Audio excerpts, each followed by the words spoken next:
Oke. Langsung mulai gitu aja kita.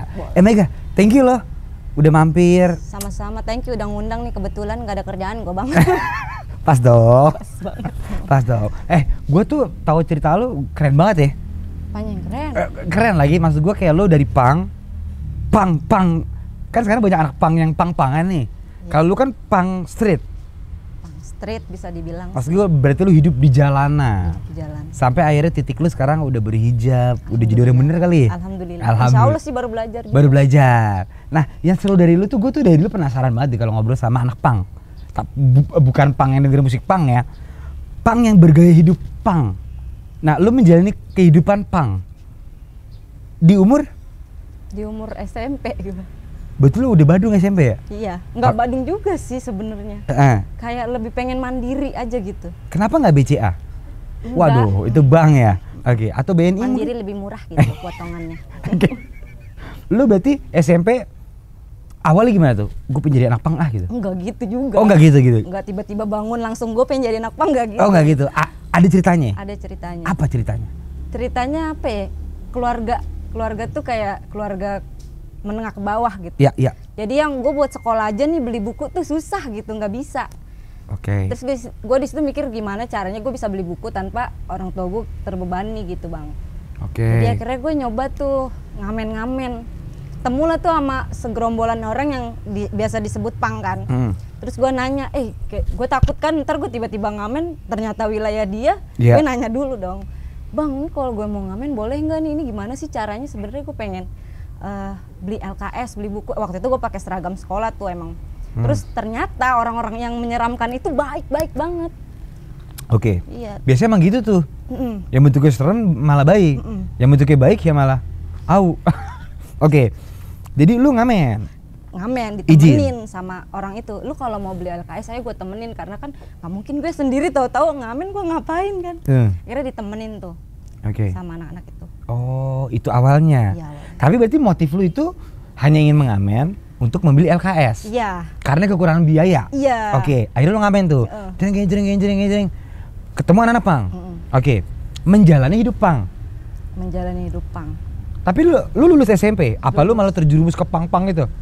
Gue lulus SMP, tapi gue sempat berhenti dulu sekolah, baru lanjut SMA gitu. Nah, ngapa lu berhenti? Berhenti itu karena gue mikir nanti mah gue takut nggak bisa nyekolahin gue kalau gue masuk SMA. Oke. Jadi ya udah deh, mikirnya kan kalau gue di jalan nih gue bisa nyari duit sendiri. Namanya anak pemikiran anak SMP kan. Gue bisa nyari duit sendiri, siapa tahu gue bisa sekolah pakai uang sendiri gitu. Dari ngamen, ternyata enggak juga. Enggak jalan juga. Jalan. Tapi selama lu begaul sama satu tahun anak pang itu kan mereka baik-baik. Tapi kehidupan street tuh apa sih? Street banyak kok. Kan kalau gue lihat tuh kalau anak pang nih ngelem gitu. Itu enggak. Enggak semuanya ngelem. Enggak semuanya ngelem. Dan itu beda. Itu bukan udah jalur pang, itu udah jalur pribadi dia kalau mau ngelem gitu. Oke. Kalau pang nggak harus ngelem, nggak harus lu minum ciu, nggak harus lu ngerokok, nggak harus tatoan. Oke. Yang penting apa sih kalau menjadi anak pang street? Yang penting lu jadi diri lu sendiri. Oh gitu. Iya. Nggak harus tindikan. Kan ada jargonnya do it yourself, yang jadi diri lu sendiri, lakukan dengan cara lu sendiri. Nggak bergantung sama siapapun, negara apalagi. That's real punk street. Iya. Yang penting jadi diri lu sendiri. Iya, lu survive ya dengan cara lu sendiri. Lu kalau bisa nyablon, kalau bisa nato, gambar, lu kayak lakuin apa yang lu bisa. Jangan bergantung sama orang, jangan bekerja sama orang sih. Anti kemapanan gitu intinya. Itu kan gue sering dengar slogannya itu anti kemapanan. Berarti emang nggak mau mapan? Bukan nggak mau mapan, bukan nggak boleh mapan juga. Bukan nggak boleh mapan kan? Tapi jangan puas sama satu keadaan gitu. Jangan ngerasa gue udah ini udah cukup, udah ngerasa mapan, nggak gitu. Anti kemapanan anti kemapanan itu ya lu harus terus belajar gitu. Jangan merasa cukup. Gue udah bisa, gue udah mapan, gue udah cukup hidupnya, nggak gitu. Gue tuh salah kaprah. Gue kira anti kemapanan itu emang mereka nggak mau makan. Kalau ada makanan mewah, gak usah. Kita makan. Lu tau nggak sih yang nasi rame-rame gitu? Lu ngerasain dong ya? Ngerasain. Oke. Satu bungkus rame-rame. Oke, berarti anak pang street tuh nggak harus ngelem. Ini sih lo kata tim gue harus nih. Enggak ya, nggak usah nyala bobot. Anak lem itu mungkin. Iya. Atau harus yang kecot-kecot gitu, enggak ya? Enggak ya. Oh berarti didikan pang itu malah membuat lo menjadi mandiri ya? Mandiri. Cari uang sendiri, ngamen sendiri, ini sendiri. Pokoknya tanggung jawab terhadap diri lu. Iya. Yang penting lu jangan sampai ngerugiin orang dah gitu. Oke. Nah makanya banyak orang anak-anak pang yang katanya menjamret lah, katanya ngerampok atau army gitu kan. Itu udah bukan rananya lagi. Oke. Walaupun udah ke personalnya dia, bukan pangnya yang dimasalahin. Walaupun kadang bentuknya pang. Makanya orang mikir anak pang begitu. Iya. Padahal kalau yang lu pelajarin dan yang lu dapet nggak begitu juga kali, gitu ya. Banyak juga ilmu positif yang gue dapet dari pang. Iya. Kayak apa sih? Kayak gue pernah lagi diem nih, gue nggak nyangka banget ya. Ini lagi diem, ada nenek-nenek mau nyebrang. Itu teman gue lagi makan, nyebrangin nenek-nenek dulu. Gila kata gue. Oh gini ya caranya jadi manusia yang memanusiakan manusia gitu. Di situ gue dapetnya dari pang itu, dari mereka, dari belajarnya dari mereka. Jadi ada nenek mau nyebrang malah diseberangin temen lo. Kita lagi makan di lampu merah nih, di tangannya juga masih kotor gitu. Iya. Nasi padang lagi ya? Iya. Nasi padang hijau kan ya. Ini anak-anak gue aja kalau nenek-nenek nggak pernah tuh diseberangin. Oh gitu? Oh gitu. Oh berarti banyak stigma yang salah soal punk ya? Oke, itu kan ngomongin stigma baiknya. Kalau stigma buruk yang lo alamin ada nggak? Kalau stigma buruk nggak cuman dari punk, dari semua kalangan di jalan ya. Kalau di jalan gue udah lihat semuanya. Kayak apa sih? Pembunuhan gue udah pernah lihat di jalan. Penjamretan gue udah pernah lihat, orang digebukin di masa, maling. Udah pernah gue lihat semua di jalan. Oke. Itu yang serem-seremnya ya. Oke. Tapi stigma publik terhadap lu saat lu entah keluarga lu, entah kakak adik lu, entah teman-teman lu kan berarti kan jadi anak pang tuh ya kan? Lu sering dicap kayak nggak bener nih si Mega nih. Sering? Sering. Berdasarkan apa tuh mereka ngejudge ya? Tampilan? Tampilan ya, kalau gue pulang bau alkohol gitu. Dijudge. Terus mata gue beler. Ya emang kalau itu emang udah wajar jelek karena gue sendiri yang bikin kan. Kalau itu gue nggak masalahin. Jadi gue mikirnya ya udah gitu, kalau dia pandangan jelek ke kita ya berarti kitanya jelek. Apa yang harus kita perbaiki dari diri kita biar kita nggak dilihat jelek gitu. Oke. Tapi bapak ibu lu pas lu pulang jadi anak pang gitu kaget nggak? Lah anakku jadi begini nih Mega. Apa dia kaget? Kaget banget lah. Serius lah? Gua sampai nggak boleh keluar, nggak dikasih izin siapapun yang nyamper gua nggak dikasih. Bilangnya nggak ada. Oke. Lu ngejelasin nih apa yang lu jelaskan tuh, Pah, Mah gitu. Gue jadi anak pang nih gitu. Nggak apa gimana sih? Enggak, cuman kayak orang tua nanya mau jadi apa sih gitu. Oke. Terus waktu itu ya belum bisa jawab karena gue belum tahu tujuan hidup juga. Oke. Jadi ya udah ngalir aja ya, nggak tahu juga mau jadi apa, yang ngalir aja. Oke, berarti bokap nyokap lu sempat shock dong. Dan akhirnya lu menerangkan bahwasannya ya pang tuh begini. Ya. Oke, dan akhirnya sekarang udah mengerti nih mereka nih. Tapi tetap buruk di mata dia. Sampai detik ini? Sampai detik ini. Tapi kalau kebetulan gue kalau ngajak ke rumah orang-orang yang baik, meskipun dia serem nih, tapi bisa menghormati orang tua, bisa menghormati masyarakat, tetangga-tetangga gitu. Jadinya lama kelamaan jadinya ngerti, nggak semuanya gitu. Oke. Oh gitu anak-anak pang tuh gitu ya. Berarti kan gue sempat lihat lu tato-tatoan juga gitu ya. Itu gara-gara pang? Enggak gara-gara pang. Kalau ini gue emang belajar nato. Gue kan dulu juga nato juga. Lu tato artis? Iya. Oh gitu. Itu juga gue. Nah kalau tato artis anak pang tuh berarti bukannya pakai kayak dinamo gitu nggak? Enggak. Lu belajar dari mana tuh awalnya? Awalnya gue beli mesin punya temen gue. Oke. Terus gue nata-nata sendiri. Tak kalau jelek gue kasih ke dia nih, tolong timpain gitu. Oke. Tapi ini full nih tato lo sebenarnya? Sebenarnya. Oke. Makanya gue tadi nanya, pasti shock banget dong orang tua lu pas pulang. Iya. Wah Mega ini jadi begini gitu. Tapi kan namanya tato nggak langsung semua kan, satu lupa ya rame gitu ya. Udah nggak ada tempat. Oh gitu. Terus akhirnya titik poinnya apa? Sampai lu gue capek jadi anak pang Enggak sih. Gue gue masih pang kalau menurut gue. Lu masih pang? Masih jadi diri sendiri. Oke. Tapi akhirnya lu memutuskan untuk tidak tinggal di jalan deh, seperti anak pang street. Karena gue baru paham setelah kesini-sini kalau ternyata pang itu cuman ideologi. Pang itu nggak cuman sekedar gaya hidup. Jadi pang itu nggak harus di jalan, jadi pang itu nggak harus mabok, nggak harus ngelem, nggak harus gini-gini. Jadi pang itu ya udah lu cukup jadi diri lu sendiri. Lu cukup survive sama hidup lu, nggak nyusahin orang tua lu, nggak nyusahin orang-orang, apalagi ngerugin orang. That's pang. Akhirnya lu mengerti itu. Di titik gitu. Kapan tuh lu tiba-tiba, kan lu berarti kan di jalan nih. Tadi pas off cam lu bilang, Nat gue sempat tidur di ruko ini, ruko itu. Kan lu pasti capek tuh. Nah lu capek pas titik apa tuh? aduh apa gue pulang ya? Apa gue begini mulu? Pas emak gue ngelihat gue ngamen. Ah, malu nggak tuh ngamen? Iya, di jalan? Suruh pulang di jalan.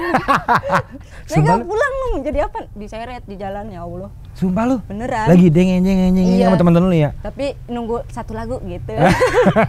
Masa gue lagi rap dipotong, nggak asik kan? Lagu gitu. Nggak, ketemunya gimana tuh?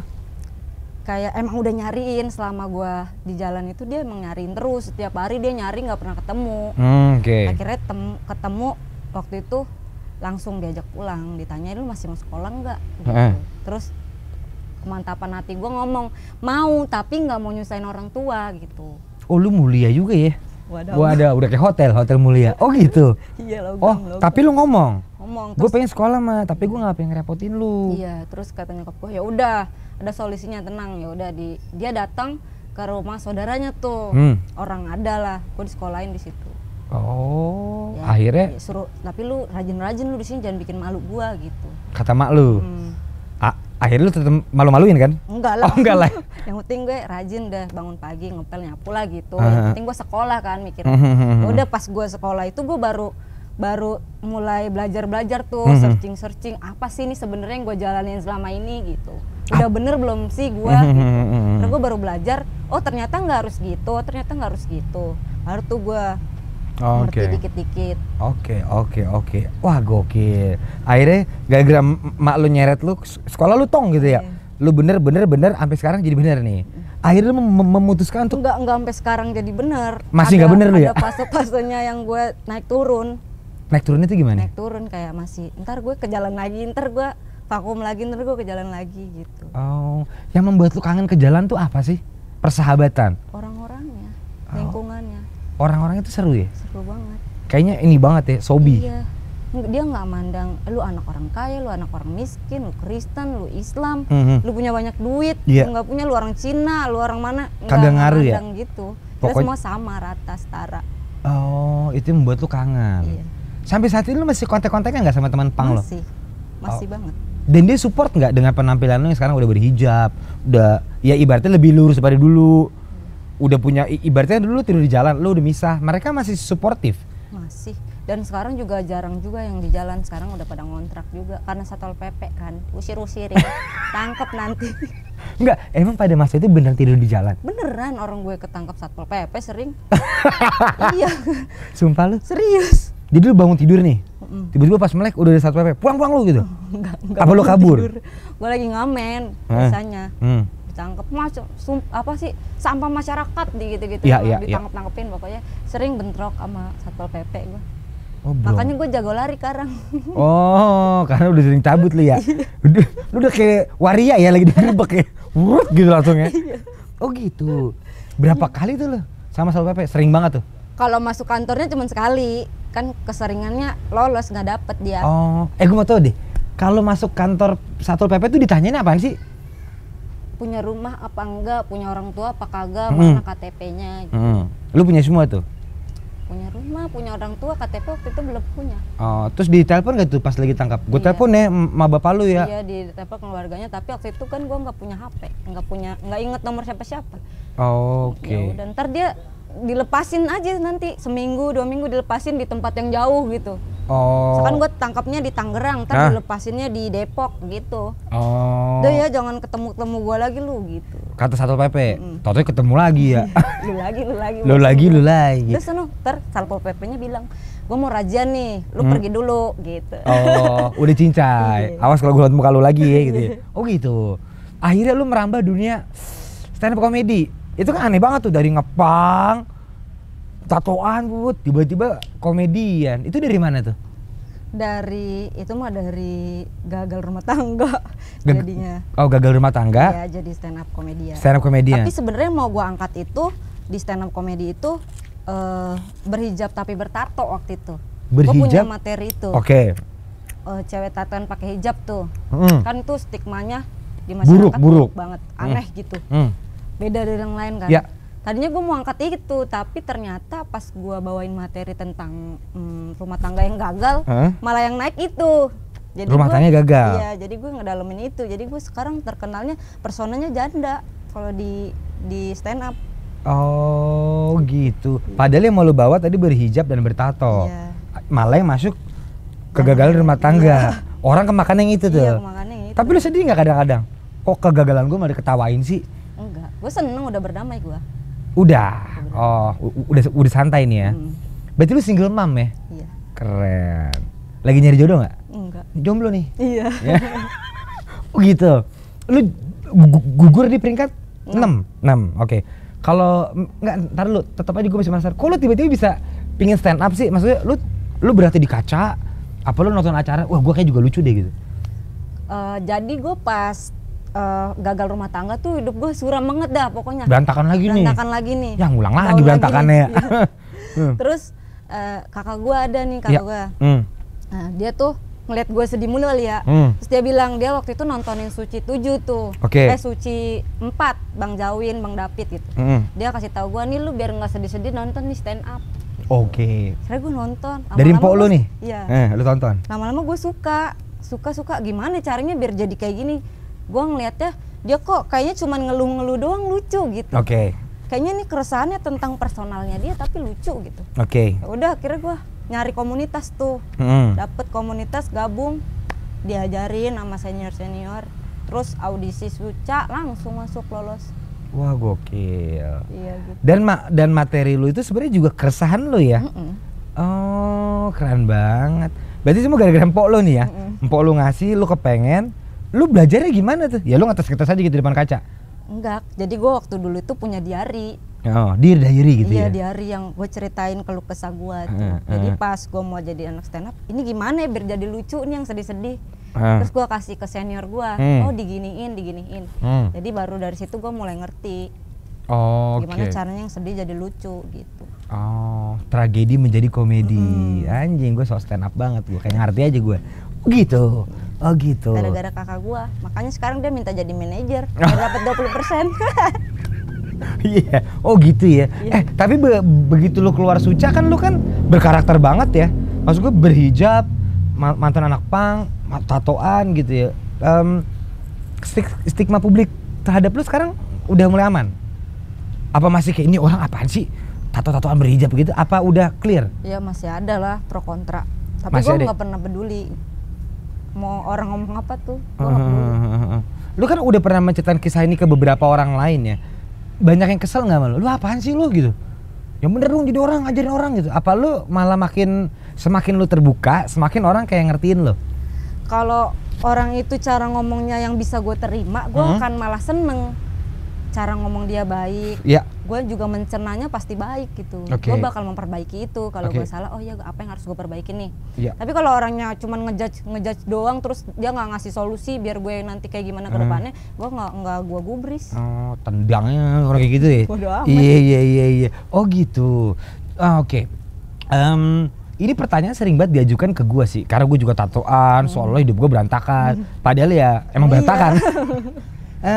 Gue tuh sering ditanyain kayak gini nih, nanti kalau anak lu udah gede, terus anak lu ngeliat lu gimana gitu.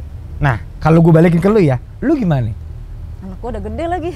Terus baik-baik aja kan? Baik-baik aja, tapi dia kayak awal-awal sekolah masuk SD tuh, dia tuh kayak nggak mau dianterin sampai gerbang, kayak sampai sini aja nih. Ini gerbangnya di sini. Takut temennya tahu, gue tatoan, emak gue tatoan gitu. Karena dia pernah dibully sama temennya, katanya malu narapidana ya gitu. Malu pernah masuk penjara ya? Kok tatoan? Terus gue ajarin anak gue, kalau temen kamu ngomong gitu bukan masuk penjara tapi masuk studio tato gitu. Lu bisikin gitu biar dia nggak down mentalnya kan. Kalau orang tatoan itu bukan keluar dari penjara, keluar dari studio tato gitu. Oke, tapi anak lu ngalamin itu? Iya ngalamin dia. Wah, kalau anak gua kayak gitu, gua bilang ini, lu yang ngomong itu lo kemplang aja palanya, gua gituin sih. Oh kalau lu cewek. Oh anak lu cewek ya? Iya. Oh tapi sempat ditanyain tuh, malu kok tatoan sih gitu ya? Oh tapi lu ajarin pelan-pelan. Sampai nanti kalau dia SD, SMP gitu dia udah mulai ngerti. Dia tuh mengerti kisah lu nggak sekarang? Mengerti. Dia sekarang malah lucuan dia. Jadi dia ceritain tentang gua gitu. Oh.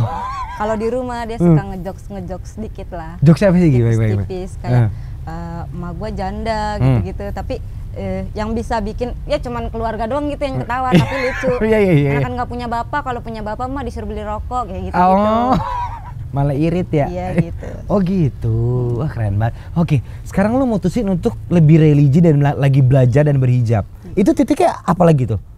Titiknya mabok gua, mabok naik motor, udah nabrak tuh. Waduh, nabrak terus gua kayak nggak tahu pingsan, nggak tahu ilusi ya. Tuh gua nyawa gua sama raga udah pisah gitu gua. Oke.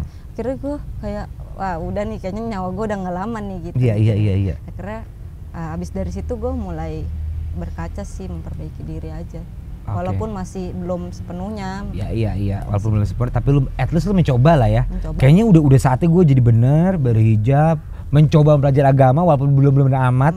Tapi lu udah kepikiran itu gara-gara naik motor, malam-malam, kobam, jokat lagi. Jokatnya jokat gerak gitu. Enggak, nabrak gerobak gitu, bak gitu. Pas banget hantam depan kan.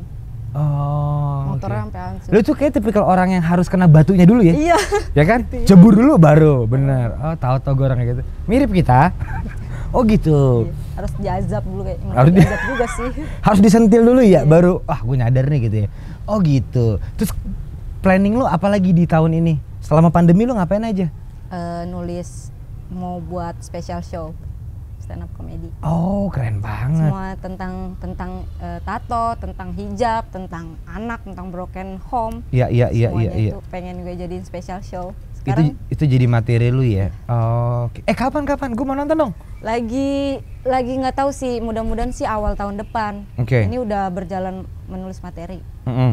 Dan materi tentang keresahan di hidup lu yang terjadi beneran ya. Oh. Tinggal nyari tema, terus venue segalanya. Oh gitu. Tinggal nyiapin itunya aja. Oke. Berarti gue juga dengar kabar lu pengen ngapus tato lu katanya. Kenapa? Nggak pengen semua sih, yang kelihatan aja. Kenapa? Ya karena anak gue tadi biar dia nggak malu. Oh, biar dia sekolah. Biar dia kagak banyakan tanya teman-temannya ya. Oh gitu. Udah mau dimulai belum? Udah sekali. Kan mahal kan ya? Ini gue dapet gratis endorse. Oh, endorse. Iya dong, manfaatin dong gitu. Oh, jadi lu mau lu mau laser yang kelihatan doang. Kalau dalam-dalam kan nggak begitu ngaruh ya? Iya. Oh gitu. Ini semua demi anak lo dong ya? Iya. Biar dia nggak banyak tanya. Biar dia nggak malu juga. Oh, oke. Sebenarnya sih nggak malu sih, cuman dibully aja, kasihan. Oke. Nggak, berarti lu tuh ingin menuju ke jalur hijrah, apalagi belajar agama aja? Lagi belajar agama. Oke. Ya pelan-pelan. Ya kalau gua tiba-tiba dapetnya yang lagi belajar agama juga kan seru bisa ya gitu. Iya. Siapa tuh yang nonton, ada yang wah cakep juga nih cewek katanya. Oke, tapi lu sempat ngerasain nggak sih gara-gara lu tatoan gini lu susah dapet job atau ya bla bla bla lah? Sempet? Nggak susah dapet cowok sih, susah diterima calon mertua. Oh, oke. Berarti yang dekat sebelumnya banyak nih. Banyak, tapi orang tuanya belum tentu suka sama gua. Lu nya mah yakin ya? Yakin. Dianya kagak yakin. Beda keyakinan. Dianya nggak bisa ngeyakinin orang tuanya sih, lebih tepatnya. Oh, tapi lu sering ngalamin itu tuh? Sering. Pacaran, tau-tau pas diajak makan malam orang tuanya, aku begini sih gitu. Iya. Oh, sering. Sering. Cuma gara-gara masalah cewek lain gitu. Oh, kalau gak ada cewek lain, cowok lain deh gitu kali. Enggak ya? Enggak gitu. Oh gitu. Makanya lu juga pengen ngapus tato juga tuh. Salah satu itu. Salah satunya itu. Tapi sekarang lu lagi punya cowok nggak? Jadi gue kepo banget ya. Kagak. Enggak. Lu lagi fokus apa sih sekarang? Lagi fokus karir, pengen special show ini. Oh, special show ini pengen lu polin ya. Pengen. Karena kayak lucu banget deh. Amin. Kalau stand up itu sesuatu yang harus lu tulis apa spontan sih? Naut aja dia ya. Kalau stand up kan harus ditulis. Oke. Kalau TikTok baru. Kalau MC itu biasanya spontan. Uhuy. Udah dong uhuinya. Oh gitu. Iya, kalau stand up rata-rata sih semua komedian di Indonesia nulis dah. Nulis ya. Jadi mereka emang pada nggak bisa spontan rata-rata. Udah. Udah. Oh gitu. Rata-rata semua nulis. Oh. Apalagi buat special show yang stand up-nya tuh hampir 1 jam, kadang bisa 2 jam. Itu kayaknya harus banget ditulis. Oke. Oke, ini last question dari gue nih. Coba dong, gue tuh sering banget men-challenge orang untuk spontan stand up comedy. Dikit. Tentang apa nih? Apa aja, yang menurut lu ini materi lu paling pasti ketawa. Coba ya, gue pura-pura gak kenal sama lu ya, gue mau denger aja. Oke. Gue tuh semenjak ikut stand up tuh gue paling males ketemu sama teman gue yang bukan stand up, bukan anak stand up gitu. Karena mereka kalau ketemu gue pasti negornya gini, ada Mega nih stand up komedian ya, stand up dong, stand up. Gue pengen ketawa nih, pengen ketawa. Lah, gue kan janda bukan ganja. Iya. Kalau lu ngisep ganja mungkin lu bisa ketawa. Kalau lu ngisep gua yang ketawa. Terima kasih, nama saya Mega Salsabila. Aduh, keren banget bener. Thank you ya Mega ya. Sama-sama, sukses Bang. terus. Amin. Semoga ketawanya bukan gara-gara ganja ya. Oh berarti ya di Bina ya, berarti kurang lebih ntar materi stand up lu berbau seperti itu ya. Kira-kira gitu. Sukses Mega, thank you udah mampir di Journey of Life. Mega.